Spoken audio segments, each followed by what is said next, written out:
내가 모든 재물을 즐거워함 같이 주의 증거들의 도를 즐거워하였나이다. 아멘. 이 시편 119편은요 굉장히 독특한 장입니다. 성경에 참 많은 장들이 있습니다. 1100장이 넘는 그런 한 1장, 2장 이런 장들이 있는데 그 중에서 이 시편 119편이 가장 깁니다. 그래서 혹시 시편 필사해 보신 적 있으신 분 계세요? 잘 나가다가 119편을 보면 하면서 페이지를 넘기다가 깜짝 놀랍니다. 왜? 무려 176절까지 있거든요. 그래서 성경에서 가장 긴 장이다라고 하시면 됩니다. 그런데 이 176절이라는 게 다 이유가 있습니다. 우리가 가나다라 마바사 하듯이 히브리어도 알파벳이 있거든요. 근데 22자입니다. 그런데 이 히브리어 알파벳이 가나다라 이렇게 나간다고 치면 가로 8절, 나로 8절, 다로 8절. 다시 얘기하면은 첫 글자를 알파벳에 맞춰가지고 8절씩 쫙 시를 지은 겁니다.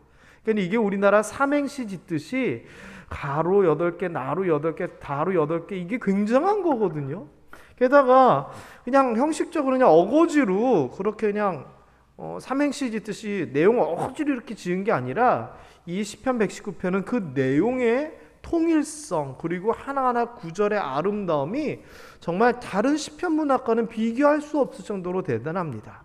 특별히 하나님의 말씀에 대하여 이 시편 119편은 찬송을 하고 있는데 전체적으로나 구절구절이 하나님의 말씀에 대하여 너무나 잘 표현하고 있습니다. 그래서 어떤 분이 얘기하기를 이 시편 119편은 천재다. 문학적인 천재다. 내용도 어떻게, 형식도 어떻게 이렇게 만들 수 있느냐 감탄을 하기도 합니다.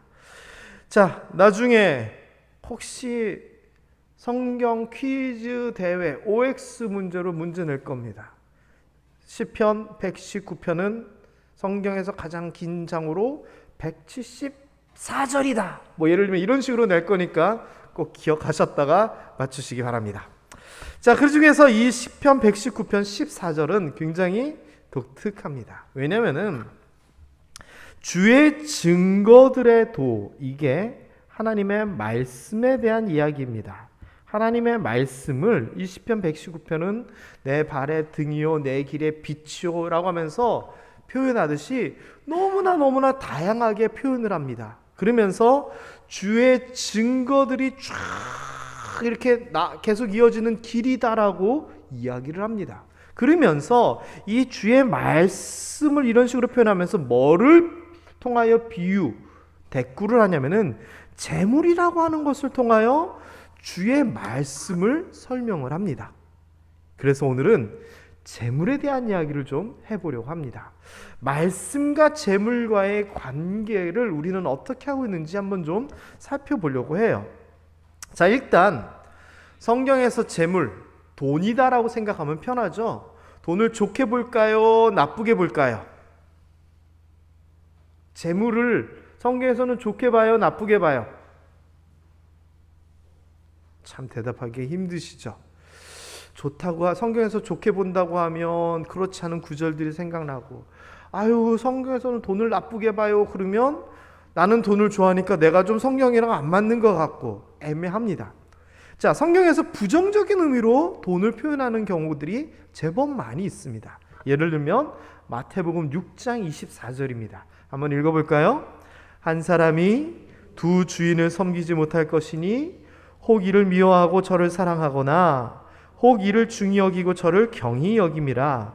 너희가 하나님과 재물을 겸하여 섬기지 못하느니라. 와! 그러면 지금 뭐라고 얘기를 하는 거예요? 돈이냐 하나님이냐를 선택하랍니다. 여러분은 뭘 선택하셨어요? 그럼 돈은 다 포기하신 거예요? 그런데 이 구절은요, 야, 하나님을 선택하고 돈을 버려. 아니면은 네가 돈을 사랑하고 돈을 중요시하니까 하나님을 버린 거야. 이런 얘기가 아닙니다. 여기에서는 둘 중에 하나를 버리라고 하는 얘기가 아니라 섬김에 대한 이야기입니다. 그리고 주인에 대한 이야기입니다. 그리고 순서에 대한 이야기입니다. 돈이 내 주인이냐, 하나님이 내 주인이냐를 명확히 하라는 겁니다. 내가 이렇게 하면 돈을 버는데 하나님은 그렇게 하는 것이 나쁘다라고 얘기를 합니다. 그렇게 불의하게 돈을 벌지 말라고 합니다. 그 돈을 벌 수 있습니다. 하나님은 하지 말라 그럽니다. 여기에서 내가 돈을 선택하느냐, 하나님을 선택하느냐가 이 이야기입니다. 다시 얘기하면은 돈보다 하나님을 더 사랑하지 말고 더 우선하지 말라는 거고, 하나님이 내 주인이니 돈이 네 주인이냐라고 이야기를 하는 겁니다. 그러니 이 말은 돈이 나쁘다, 돈을 포기해라, 돈을 사랑하지 말아라가 아니라 하나님보다 더 사랑하지 말아라 라고 하는 이야기이고, 하나님을 돈보다 더 가치 있게 여기라라고 하는 그 이야기입니다. 그리고 또 이런 구절도 있습니다. 한번 읽어볼까요? 내가 이 세대에서 부한 자들을 명하여 마음을 높이지 말고 정함이 없는 재물에 소망을 두지 말고 오직 우리에게 모든 것을 후히 주사 누리게 하시는 하나님께 두며, 소망에 대한 이야기가 나옵니다. 그런데 뭐에 소망을 두지 말라고요? 재물에 소망을 두지 말고 어디에? 하나님께 소망을 두라라고 얘기합니다. 그러면 돈을 바라고 돈을 소망하고 돈을 주세요라고 하나님 앞에 기도하는 것은 잘못된 것일까요? 아닙니다. 이것도 역시 뭐에 대한 얘기냐면 돈보다 하나님을 이야기하는 겁니다. 특별히 부유한 사람들이 이미 무언가를 많이 가지고 있음에도 불구하고 정함이 없는 재물, 깨끗하지 않는 돈을 더 갖고자 쫓아다니고 거기에 대해서 관심을 가지는데, 그렇게 하지 말아라. 너도 이미 돈이 있잖아. 왜 불의한 것을 쫓아다니니? 그런 것에 소망 두지 말고 돈 말고도 우리에게 모든 것을 주시는, 그리고 그것을 후히 주시는, 그리고 그것을 누리게 하시는 하나님에게 소망을 두어라라고 돈, 무언가를 가지고 있는 사람들에게 하는 이야기입니다. 세상적인 이득을 위하여 너의 삶의 목표를 두지 말고 하나님께 소망을 두고 목표를 두고 살아가라. 너 있는 것으로 이미 충분하잖아. 게다가 하나님은 돈 말고도 우리에게 모든 것을 주시는 분이야 라고 이야기를 하는 겁니다. 여러분, 뭔가 있으십니까? 많고 적고를 떠나서 있으시다면 있는 것에 만족하며 그것을 위하여 죽자사자 쫓아다니는 것이 아니라, 더 모기 위해서 죽자사자 쫓아다니는 것이 아니라 더한 것을 주실 수 있는 하나님을 바라볼 수 있는 그런 지혜가 있었으면 좋겠습니다. 누가복음 6장 20절에도 예수님께서 하셨던 산상복음 누가복음 버전에서는 이렇게 얘기합니다. 읽어봅니다. 예수께서 눈을 들어 제자들을 보시고 이르시되 너희 가난한 자는 복이 있나니 하나님 나라가 너희 것임이요. 자, 그렇다면 가난한 자가 복이 있고 천국이 저희 것입니다. 그리고 다른 말씀에 보면 부자가 천국에 가는 것은 낙타가 바늘길로 통과하는 거라 똑같다. 그거보다 더 어렵다. 이렇게 얘기를 합니다. 그렇다면 재산이 있는 사람은 복이 있는 거예요? 복이 없는 거예요? 부자는 천국 갈 수 있어요? 못 가요? 이런 생각이 듭니다. 그러나 이것도 사실 그런 의미는 아닙니다. 여기에서 말씀하시는 것은 뭐냐? 부자는 부자지만 가난하고 뭐가 없다고, 부족하다고, 모자라다고, 하지만 걱정 마. 너에게는 복 받은 거야. 왜? 너희가 돈은 없지만 뭐가 있다고? 하나님의 나라가 있잖아. 이 말씀을 하는 것이지, 가난하니까 천국이 아니라 가난해도 천국이 있다인 겁니다. 그러니 지금 여기에서 보면은 자칫 물질, 돈에 대해서 굉장히 부정적으로 성경이 얘기하는 것 같지만 이것은 순서에 대한 문제, 우리가 무엇을 더 사랑하느냐에 대한 문제이지 돈 자체가 문제 있는 것은 아닙니다. 그래서 성경적인 어떤 결론을 제가 간단하게 내려보자면 재물은 나쁘다, 돈은 나쁘다, 이거 아닙니다. X입니다. 정확하게 말하면 이겁니다. 하나님보다 우선되는 재물은, 돈은 나쁘다입니다.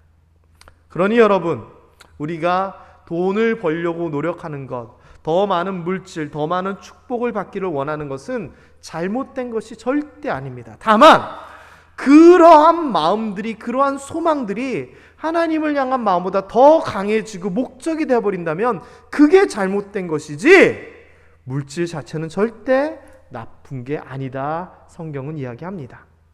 다시 얘기하면 이 물질이 문제가 아니라 이 물질을 사용하고 얻고자 하는 사람이 문제인 겁니다. 성경에서는요, 이런 물질을 또 굉장히 의미를 가지면서 이야기를 합니다. 우리 그리스도인이라면 물질에 대한 어떤 관념을 정확하게 해야 됩니다. 자격이 갖춰지지 않으면 하나님은 절대 주지 않습니다. 내가, 우리 자녀들이 물질에 대해서 명확한 개념을 가지고, 가치관을 가지고, 재물관을 가지고 있을 때 하나님께서는 부어주시는 겁니다. 제대로 쓰지 못하는데 돈을 줄 수는 없습니다. 예를 들면 어린 꼬마에게 돈 10억을 준다고 생각을 해보십시오. 아이가 아무리 돈을 달라고 해도 10억 주면은 그거 어떻게 됩니까? 그냥 산산이 흩어질 뿐입니다. 오히려 더 위협이 됩니다. 그 아이가 돈을 다룰 수 있을 때 부모가 주는 것처럼 우리도 하나님께서 물질을 주실 때에 물질을 제대로 쓸 수 있는 사람들에게 주시는 겁니다. 그렇다면 복받기 위해서 이른바 물질적인 축복을 위해서는 어떻게 되느냐? 하나님 물질 주세요라고 하는 부르짖음 이전에 내가 그것을 어떻게 사용할 수 있고 어떤 목적을 가지고 있느냐, 이것을 먼저 바로잡는 것이 우선입니다. 그래서 성경에서는 이 재물에 대해서 몇 가지 단어를 통하여 이렇게 얘기한다라고 정의를 좀 할 수 있는데, 첫 번째는 청지기에 대한 이야기입니다. 청지기. 누가복음 12장에 보면은 진실한 청지기에 대한 이야기가 나옵니다. 청지기는 무슨 뜻이냐? 청은 창고를, 곳간을 얘기합니다. 그 곳간을 지키는 사람을 얘기하죠. 그래서 주인이 그 종들에게, 종 중에 한 사람에게 네가 곳간을 맡아라고 얘기하고서는 때에 따라서 이렇게 나눠라고 명령을 하는 겁니다. 그리고 주인이 그렇게 말을 할 때 그 종이 제대로 하는 것을 보면 그 종은 잘했다라고 칭찬을 받는다는 겁니다. 그래서 우리가 그리스도인이 물질에 대해서는 이 청지기 개념을 가지고 있어야 됩니다. 다시 얘기하면 이 돈은, 나의 재산은 나의 것이 아니라 하나님의 것이고 나는 그것을 맡고 있는 사람이다라는 겁니다. 아이고 내가 돈 벌었는데, 글쎄요, 저는 그렇게 생각하지 않습니다. 그리고 이 청지기와 관련돼서 또 이어지는 개념은 달란트에 대한 개념입니다. 여기에 보면은 역시 그 주인이 종들에게 소유를 또 맡깁니다. 곳간을 맡기듯이. 그리고서는 그 재능대로 달란트, 탤런트라고 하는 표현이 여기서 나왔죠. 한 사람에게는 5달란트, 한 사람에게는 2달란트, 한 사람에게는 1달란트를 주고 떠납니다. 여기까지는 청지기에게 맡긴 것과 동일합니다. 자, 그런데 달란트 비유의 뒷이야기는 어떻게 되는 줄 아시죠? 한 사람은 그것을 그냥 땅에 묻어놨다가 1달란트를 고스란히 드리고 2달란트와 5달란트 받은 사람은 잘 활용하여 2달란트와 5달란트를 남겨서 주인에게 드립니다. 주인은 얘기합니다. 5달란트를 가지고 10달란트 만든, 2달란트를 가지고 4달란트 만든 종에게 잘하였다, 착하고 충성된 종아. 그런데 1달란트를 땅에 묻어놨던 사람은 화를 내면서 쫓아내버립니다. 여러분, 물질이 이런 겁니다. 하나님께서 우리에게 사람의 그릇에 따라, 재능에 따라, 여기 있는 탤런트, 달란트에 따라 어떤 사람에게는 평생에 있어서 이만한 재물을 주시고 또는 어떤 사람에게는 이만한 재물을 주십니다. 그런데 많고 적고를 떠나서 나에게 주신 그 물질 재물을 어떻게 잘 활용하느냐가 중요합니다. 적은 물질을 가지고도 잘 활용하여 살아간 사람이 있는가 하면 많은 재산을 가지고도 인색하게 정말 사람들에게 나눔 없이 살아가는 그런 사람도 있습니다. 하나님은 그것을 보시는 겁니다. 그리고 재물에 대해서 또 어떤 생각이 있어야 되냐면은 복이다라고 하는 생각입니다. 시편 112편 1절과 3절 한번 읽어볼까요? 할렐루야. 여호와를 경외하며 그의 계명을 크게 즐거워하는 자는 복이 있도다. 부와 재물이 그의 집에 있으며. 네, 하나님을 경외하고 그의 말씀을 즐거워하는 사람에게 하나님께서 복을 주시는데 어떤 복을 주시느냐? 부와 재물을 주신다라고 얘기합니다. 그렇다면 여러분, 우리가 하나님 앞에 신앙생활, 믿음생활하면서 하나님에게 기도할 수 있는 겁니다. 하나님, 복 주세요. 하나님 말씀대로 믿음을 가지고 살아가면 부와 재물을 주신다고 하셨으니 나도 복 주세요라고 우리가 이야기할 수 있어야 됩니다. 때로는 이러한 물질에 대하여 아까 봤던 그런 구절처럼 하나님과 겸하여 섬기지 못하니까 하나님 앞에 물질 얘기하면 아이고 이건 잘못된 거야. 아닙니다. 이거는 우리가 하나님 앞에 당당히 주세요라고 이야기하는 부분입니다. 왜? 하나님이 주신다고 하셨으니 기도해야죠. 그리고 네 번째는요, 가장 중요한 것 같습니다. 그렇게 하나님께서 우리에게 맡기시고 우리가 그거를 막 불리고 이게 또 하나님의 복이라면 결국은 뭐냐? 어떻게 쓰느냐에 대한 이야기입니다. 그래서 성경에서는 이렇게 얘기합니다. 같이 읽어볼까요? 선을 행하고 선한 사업을 많이 하고 나누어 주기를 좋아하며 너그러운 자가 되게 하라. 여러분, 선한 일하고 선한 사업하고 나누어 주고 너그럽게 위해서는 물질이 돈이 있어야 돼요? 없어야 돼요? 내가 아무리 도와주고 싶어도 통장에 잔고 한 푼도 없는데 도와줄 수 없습니다. 그래서요, 저는 이게 기도 제목이 돼야 됩니다. 정말 중요한 기도 제목입니다. 하나님, 나 돈 많이 벌게 해주세요. 하나님, 우리 아들 돈 많이 벌게, 우리 딸 성공하게 해주세요 라고 하면서 거기서 기도가 딱 끝난다. 그러면은 돈이 목적이 되어버립니다. 근데 그 뒤에 이어서 그래서 그 돈 가지고 선한 일도 많이 하고 선한 사업도 많이 펼치고 사람들에게 나눠주기도 하고 너그러운 사람이 되게 하여 주시옵소서. 100점짜리 기도입니다. 100점짜리 기도입니다. 여러분, 돈 많이 벌어서 뭐 하시게요? 목적을 명확하게 하세요. 이 목적이 명확한 사람에게 하나님께서 주시는 거예요. 맡기시는 거예요. 줘봐야 활용도 제대로 못하고 땅에 묻을 거 뻔히 아는데 하나님께서 맡기지 않습니다. 그러나 우리가 이런 마음을 마음에 품고 기도하며 살아간다면 아이고 얘가 이 귀한 마음이 있는데 돈이 없어. 알았어 내가 채워줄게. 어디 써봐. 저 같으면 그럴 것 같아요. 그럴 수 있게 되기를 주님의 이름으로 축원합니다. 저는 이런 상상을 간혹 합니다. 누가 저한테 돈 주는 상상이요. 돈 많이 주는 상상을 합니다. 진짜 합니다. 그러면 제가 그 돈 갖고 뭐 할까요? 생각을 해봅니다. 나한테 누가 돈을 주시면 그래, 여기도 좀 이렇게 하고 여기도 이렇게 좀 하고 여기도 좀 이렇게 하고. 예전에 제가 부흥회를 저희 교회에서 하고 그러면은 사례를 주시더라고요. 또 제가 강사이고 그랬을 때도 그렇고 제가 안 받았습니다. 그런데 생각해 보니까 그 사례금을 받으면은 좋은 데 쓸 게 많은 거예요. 그래서 제가 송장로님 선임이실 때 장로님 그 강사를 받겠습니다 하면서 금액도 제가 100만 원 주세요. 그 다음번에는 110만 원 주세요. 이렇게 강서료를 제가 책정을 해서 달라고 그랬습니다. 왜 그랬는 줄 아세요? 이 앞에 있는 키보드가 110만 원이었고 그 전에 있었던 전자드럼이 100만 원이었거든요.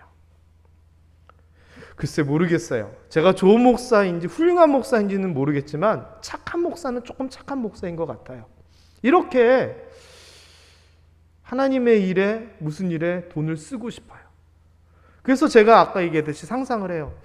누가 나한테 1억을 주면 내가 뭐를 할 수 있지? 너무 행복해지는 겁니다. 그래, 어느 교회 월세 못 낸다 그러는데 오케이, 거기도 좀 나눠주고 이거 어느 목사님 이번에 참 수술 받았다는데 거기도 좀 도와주고 맞다, 교육부서 에어컨 때문에 맨날 힘들다 그러는데 에어컨도 새로 놔주고. 저는 이런 상상을 합니다.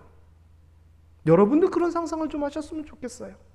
하나님께서 나에게 물질을 주신다면, 하나님께서 이번 일이 잘 되게 하신다면 내가 어떻게 잘 쓸까? 저는요, 어떻게 잘 쓸지를 미리 정해놔야지 하나님께서 그만큼 채워주실 줄 저는 믿어요. 여러분, 이게 성경에 대한 재물관입니다. 세상 사람처럼 어떤 계획을 하면서 어떻게 벌어가느냐, 그게 관심이 있지만 그리스도인은 어떻게 쓸지를 먼저 정해놔야 됩니다. 순서가 바뀐 겁니다. 어떻게 모으고 어떻게 벌고가 아니라 어떻게 쓸까를 우선 해야 되는 게 저는 성경적인 그리스도인다운 물질관이다라고 생각합니다. 그래서 여러분, 자녀들을 위하여서 기도할 때도 이렇게 기도하셔야 됩니다. 좋은 대학에 가가지고 좋습니다. 그런데 그거보다 이게 우선입니다. 하나님의 선한 사역을 위해서 크게 일할 수 있는 자녀 되게 해달라고. 교회가 어렵고 건축을 할 때 제일 헌금 많이 하는 자녀가 되게 해달라고.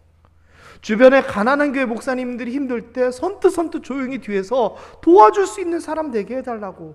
저는 이런 기도가 100점짜리 1000점짜리 기도라고 생각합니다. 여러분, 그렇게 기도하시고 그런 사람이 되시고 그런 자녀들을 만드실 수 있게 되기를 주님의 이름으로 축원합니다. 그래서요, 저는요, 성경에서의 재물관을 이렇게 9글자로 정리를 했습니다. 한번 큰 소리로 읽어봅니다. 시작. 잘 믿고 잘 벌어 잘 쓰자. 잘 믿고가 중요합니다. 왜? 하나님이 우선이고 말씀이 우선이고 신앙적인 게 우선되지 않으면은 이 제대로 된 믿음 없으면 아까 봤던 말씀처럼 돈이 우선이 되고 목적이 되면 의미가 없습니다. 그리고 잘 벌어야 됩니다.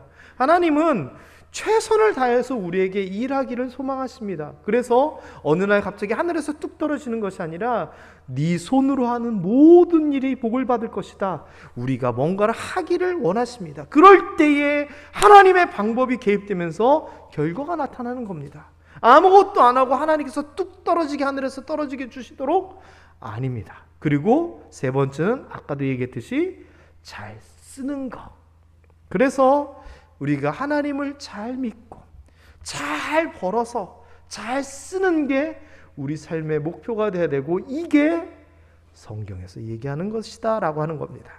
우리 다시 한번 읽어볼까요? 시작. 잘 믿고 잘 벌어 잘 쓰자. 잊지 마십시오. 잊지 마십시오. 이렇게 기도하십시오. 이렇게 기도할 때 저는 우리 교회에서 우리 다음 세대에서도 정말 크게 물질적으로 헌신할 수 있는 사람이 나올 거라 확신이 듭니다. 자, 그렇다면 우리가 이렇게 돈에 대하여서 어쨌거나 신앙이 있건 없건 관심을 가지고 노력을 하고 하나님 앞에 기도하기도 하는데 여러분, 이거는 어떻게 생각합니까? 오늘 119편 14절입니다. 내가 돈이 있고 재물이 있고 이런 것을 즐거워하고 관심을 가지고 기뻐하는 것 같이처럼 우리가 하나님의 말씀에 대하여서는 어떻게 하느냐라고 하는 겁니다. 20편 119편을 쓴 사람은 뭐라고 얘기하냐면은 이렇게 고백하는 겁니다. 하나님, 저에게 돈이 이렇게 많아가지고 기분도 좋고 물질이 이렇게 생겨가지고 기분이 좋은데 저는 그것보다 하나님 말씀이 더 기뻐요. 그 이야기입니다. 대단한 이야기 아닙니까? 여러분이 그랬으면 좋겠습니다. 세상에 대한, 물질에 대한 좋은 것도 분명히 많고 그게 큰 복이고 누림도 좋지만 그거보다 하나님의 말씀이 더 즐겁습니다. 저는 이럴 수 있었으면 좋겠습니다. 그래서 돈 이렇게 우리가 매달려 가는 것보다 말씀 하나님 최소한 균형은 맞춰서 갔으면 좋겠습니다. 그래서요, 또 이렇게 질문을 드려봅니다. 우리가 돈에 대하여서는 계획을 세우기도 하고 열심히 노력하기도 하고 필요하다 갈망하기도 하는데 말씀에 대해서는 그렇게 하고 있을까요? 우리의 믿음과 신앙에 대해서는 그렇게 할 수 있을까요? 여러분의 신앙생활을 위하여, 여러분의 믿음과 말씀 생활을 위하여 어떤 계획을 세우고 열심히 노력하면서 최선을 다하여 갈망하며 그렇게 살고 계시나요? 그렇게 사셨으면 좋겠습니다.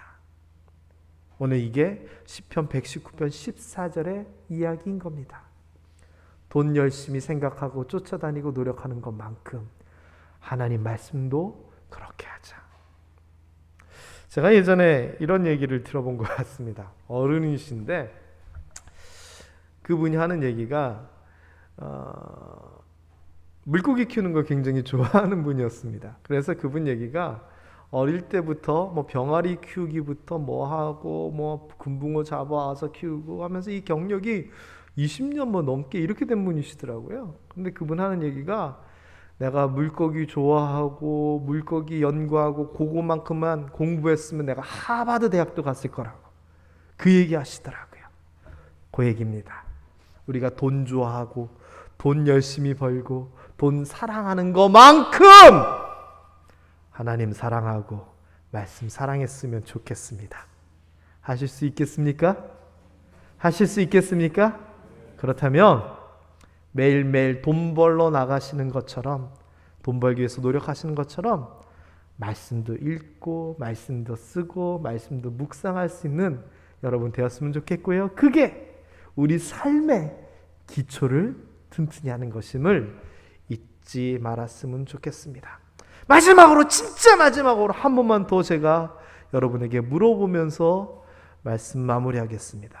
여러분은 하나님을 향하여 말씀을 향하여 어떤 계획과 어떤 노력과 어떤 갈망을 가지고 계십니까? 스스로 답해 보시기 바랍니다. 기도하겠습니다. 하나님 아버지